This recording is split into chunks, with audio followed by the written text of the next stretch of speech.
Masakit ba? Masakit ba? Nasabihan kayong bobo? O, magpakamatay kayo. Diba? O, dito tayo, mga kababayan, sa hair follicle test na pinuulit-ulit ng mga DDS. Bakit daw hindi magpa-hair follicle test si BBM? Hair follicle test, di ba? Pakinggan ninyo ito. Hanap kayo ng hair follicle test na hayop kayo. Oh, ito na. Mga kababayan. Eden Santos, ito. Net 25. Eden Santos daw, Net 25. Balikan ko lang po yung Eden Santos, Net 25. Pumapangalawa sa SMNI. Ito. Sa di umano pulveron na video ni Pangulong Marcos. Sabi niyo po kanina ay naimbestigahan na yan pero biglang iimbestigahan pa ng DOJ at NBI. At napatunayan na po na ito ay fake doon po sa isinagawang di ba? Sabi mismo ng Net 25, pagmamayari ng iglesia yan, di ba? Ng INC, Net 25.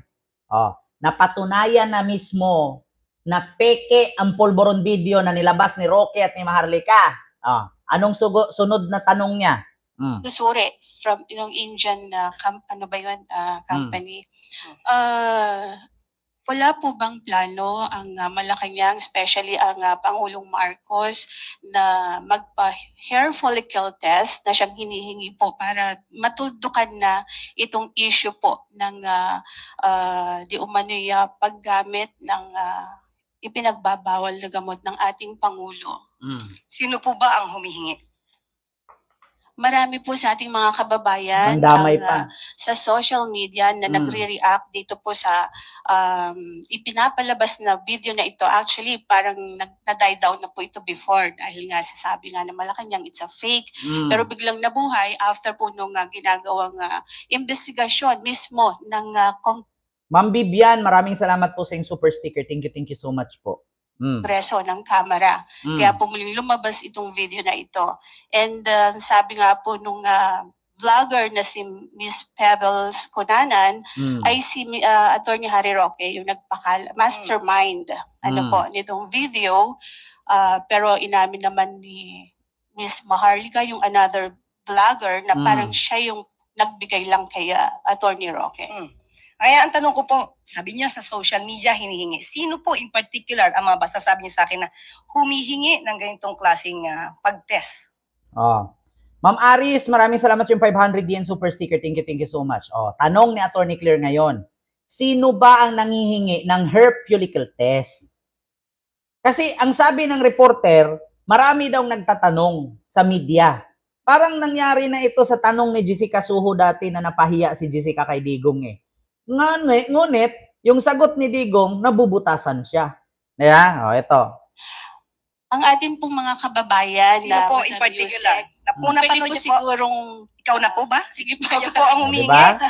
Okay. Kaya po masabi lang ninyo na mayroong humihingi. Pero marami po sa social media po kayo ay nagbabasa po sa SOCMED, Madam Yusek. So, isa ka nga sa humihingi.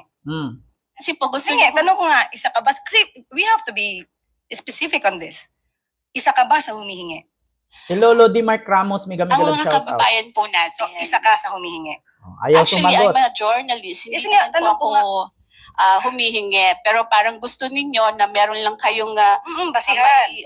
Basihan. Sino nga po? Kasi sabi niyo po kanina. Sino nga? May napanood yun niya ata sa social media. Madam Yusek, syempre kami po ay mga Pilipino rin. As a journalist, gusto po namin na hindi fake news. Yun pong aming ibabalita sa taong bayan. Okay, so humihingi po si Attorney Vic Rodriguez, di ba matagal na rin naman niyang hinihingi ng hair follicle test. Okay. Nagpahalata pa na si Vic Rodriguez daw nanghingi ng hair follicle test. Ito bago ko ipagpatuloy ito, speaking of Vic Rodriguez, hair follicle test. Itong hair follicle test na to, issue na to noon pa, hindi pa nanalong presidente si Digong. Si Vic Rodriguez, tao ni BBM yan. Hindi pa presidente si BBM. Tinanong na ni Digong noon at sinabi ni Digong na meron tayong kandidato pagka-presidente, bangag, adik, nagkukukin sa taas ng eroplano. Meron tayong kandidato pagka-presidente na may kaibigan, may kaibigan na anak ng may-ari ng banana plantation sa Davao na matay dahil sa cocaine. Sino ba yon? Si Florendo, di ba? Kaibigan daw ni BBM yung anak ni Florendo na matay sa cocaine. Sabi ni Digong yan, hindi pa presidente si BBM. Sino ang tagapagsalita kay BBM at that time? Si Vic Rodriguez. Anong sagot ni Vic Rodriguez? Yan po kasing drug test na yan, tapos na yan. Nagpa-drug test na si BBM sa St. Luke's at negative. Bakit ngayon nagtatanong si Vic Rodriguez na kailangan magpa-hair follicle test? Di ba? Ang sagot ko lang kung ako, bakit ngayon ka lang nagreklamo sa tagal mong nagtrabaho kay BBM? Bakit ngayon ka lang nagkaganyan? Di ba? Pag nagpa-hair follicle test ba si BBM ngayon at nag-negative, titigilan nyo ba si BBM sa kakabira? Kasi ganyan ang sakit ng mga DDS eh. Kapag meron silang gusto at nasagot mo, katulad sa atin dito, diba? Katulad sa atin dito, nag-live tayo. Magsabi tayo ngayon dito, si BBM nagpa-drug test na noon, negative. Ang sasabihin ng DDS, fake news ka. Fake news ka, hindi totoong negative, hindi nagpapadrug test yan, binayaran ng St. Luke's. Ganyan ang sasabihin ng DDS, fake news ka. Ngayon, maglabas ka ng video dito at magpakita ka ng pruweba na nagpa-drug test, sasabihin nila, edited yan. Edited yan. Ngayon, pag i-play mo at nandoon, nakita mo na tinusok, kinuhaan ng dugo, in-examine at lumabas na negative, sasabihin agad nila, taga saan ka? Akin na address mo, patayin kita. Kasi napikon. Asar. Ganyan ang sakit ng mga DDS. Pag nag-issue ka ng hindi sang-ayon sa kanilang kagustuhan, sabihin fake news ka. Pag naglabas ka ng ebidensya, sasabihin edited yan. Pag i-play mo yung ebidensya, sasabihin, putang ina mo, taga saan ka? Magkita tayo, patayan tayo. Ganun sila. Ngayon, tanong ko, pag nagpa-hair follicle test ba si BBM at nag-negative ang resulta, titigilan nyo ba si BBM sa kakabira? O baka pagkatapos ng hair follicle test, ang sasabihin nyo, nasaan ang pondo ng PhilHealth? Nasaan ang flood control? Yan yung inuulit-ulit ninyo eh. Di ba? Pag kami nagtanong, bakit ayaw ni Digong ilabas ang pera niyang pondo na napakaraming transaksyon sa bangko? Bakit ayaw pumirma ni Digong ng waiver ng pinapirma ni Trillanes? Saan galing ang milyon-milyong pera ni Digong na ginastos niya ngayon pangbayad sa kanyang abogado na 140 million a month ayon sa Rappler News? Nawala naman silang negosyo. So, ibig sabihin, totoo pala. Yeah? Totoo pala ang akusasyon ni Trillanes na milyon-milyon ang pera nila. Diba?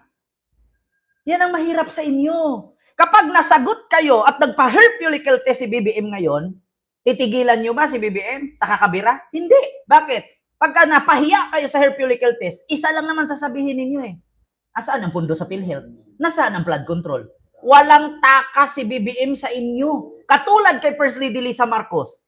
Sabi ninyo nakulong sa Los Angeles, California. Ngayong nakita ninyo, nakasama ni BBM at ngayon ay nandoon sa Leyte si First Lady Lisa Marcos, sasabihin ninyo, nag-iba ang statement ng pulis. Nakulong si Lisa, hindi makauwi dahil namatay si Paulo Tantoco, sangkot si Lisa kasi nagdruga-druga sila doon. Hindi pinalaya ng Los Angeles Police. Ngayon, nung nakita ninyo si First Lady Lisa na nandito sa Pilipinas, sasabihin nyo na naman, nag-iba ang statement ng pulis, binayaran ni Lisa kaya nakauwi si Lisa. Putang ina. Ito si Bisdak, alam mo ba yung salitang diffusion? Tatanungin mo pa ako, alam ko ba ang diffusion? Pag binasahan kita ng definition ng diffusion, alam mo ba ang salitang DDS? Alam mo ba ang ibig sabihin ng DDS? Davao Death Squad. Tapos proud na proud kayo? Di ba?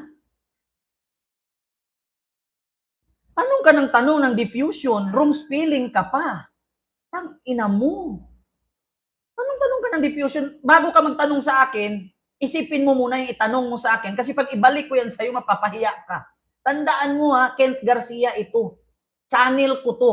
Hindi ako papayag na pag anuman ang sabihin ko dito, mabubutasan ako.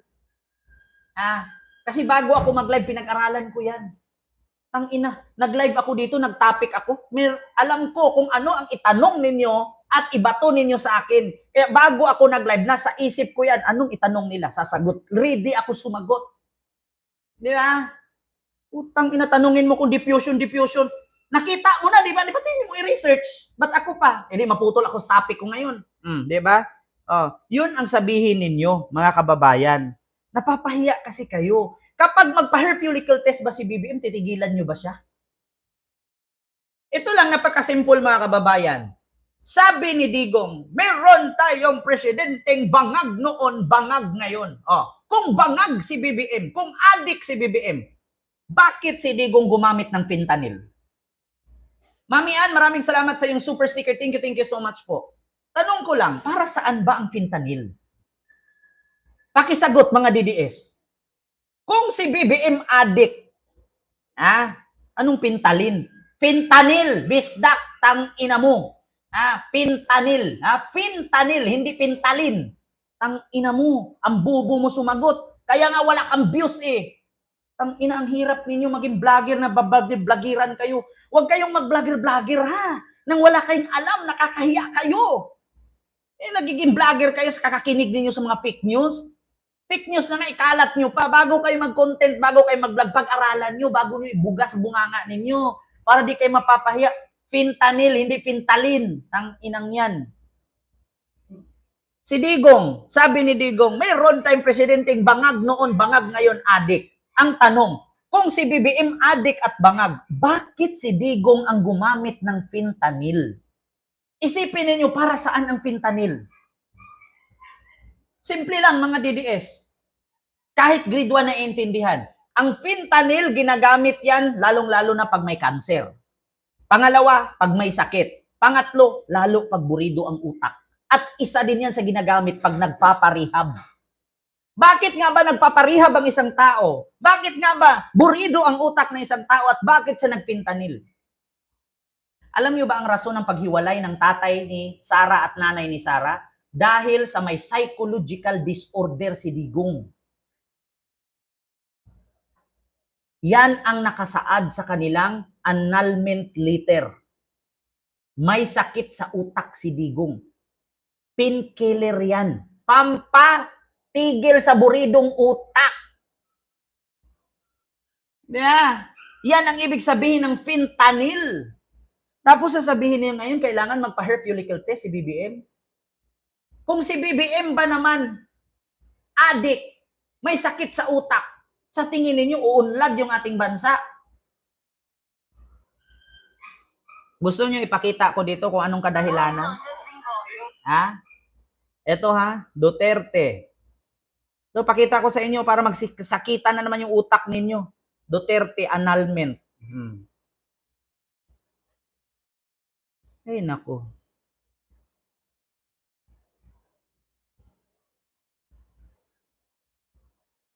Gusto nyo malaman I will assure under my napapahala ng isang dating opisyal ng PNP.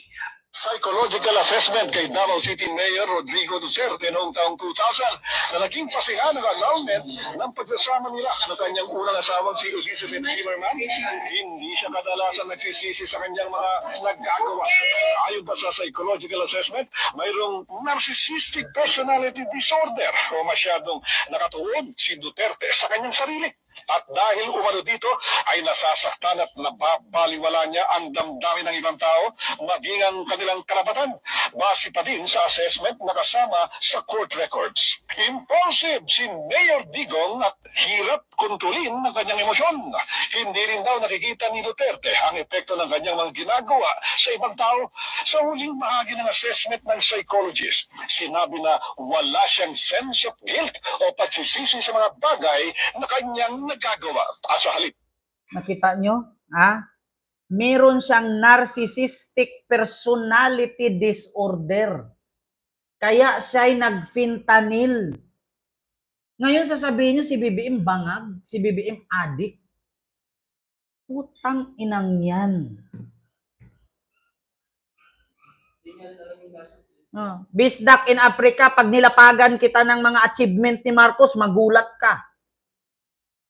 Si Digong ni isang batas may naipasa? Tanungin kita ngayon, Bisdak Pilipinas.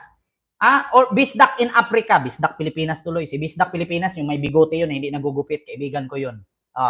Tanungin kita, achievement lang ang basihan ni BBM at achievement ni Digong? Baka magulat ka. Pag tinanong kita, isang batas na ipasa ni Digong, magulat ka, wala kang maipakita. Baka magulat ka. Anong batas na ipasa ni Digong? Ilabas mo ngayon. Anong batas ni Digong? Paano magpalabas ng batas si Digong? Hindi naman siya congressman, hindi rin siya senador. Nadiretso siyang pagka-presidente. Kailan ba nagkaroon ng batas ang mayor? Walang batas si Digong. Buti pa nga si Sandro, may batas na naigawa eh. Unang tungtong ni Sandro pagka-congressman, 10 batas agad ang nagawa. Si Digong, tanungin ko kayo mga DDS, anong batas na nagawa ni Digong? Baka pag nilapagan ko kayo ng batas ni BBM na nagawa ni BBM dito, magulat kayo. Si BBM ang pinakamalaming batas na nagawa. Kung hindi dahil kay BBM, hindi magiging mayor yan si Sara, hindi magiging iski chairman yan.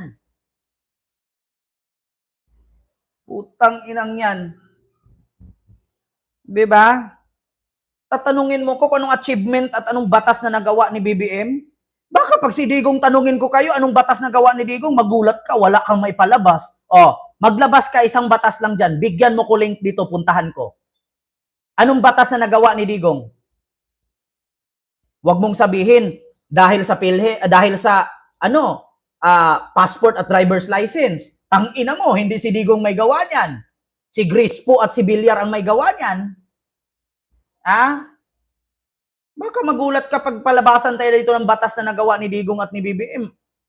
Nako, magulat ka. Ako, wag niyo kong kalabanin kay bago ako mag-live dito, alam ko ang ginagawa ko.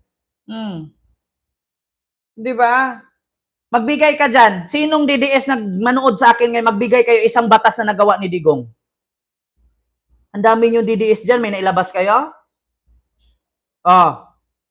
Sinong DDS na pinakamalaking vlogger dyan sa kabila? Na DDS vlogger na mailabas ng may batas si Digong na naipasa?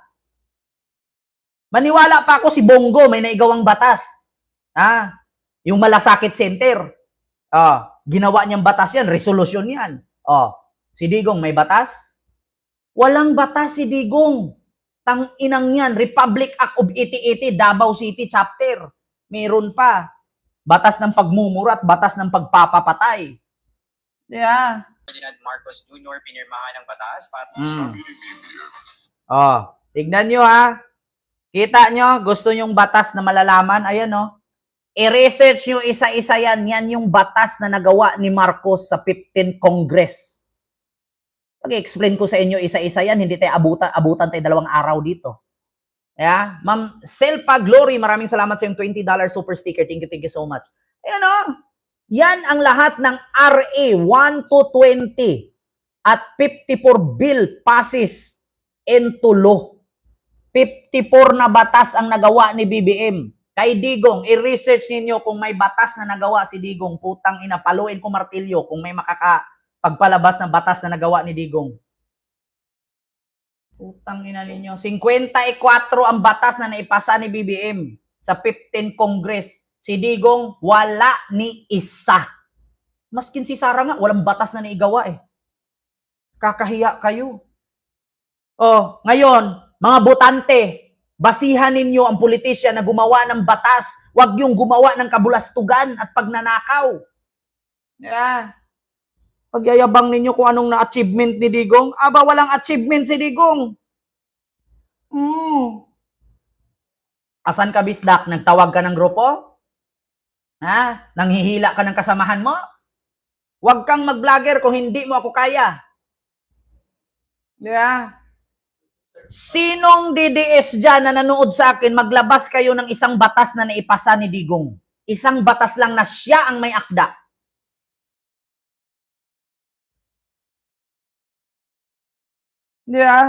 Wala, di ba? Maskin kay Sara nga, walang project, batas pa. supporter kayo ni Sara at ni Digong, di ba? Maglabas kayo proyekto ni Sara.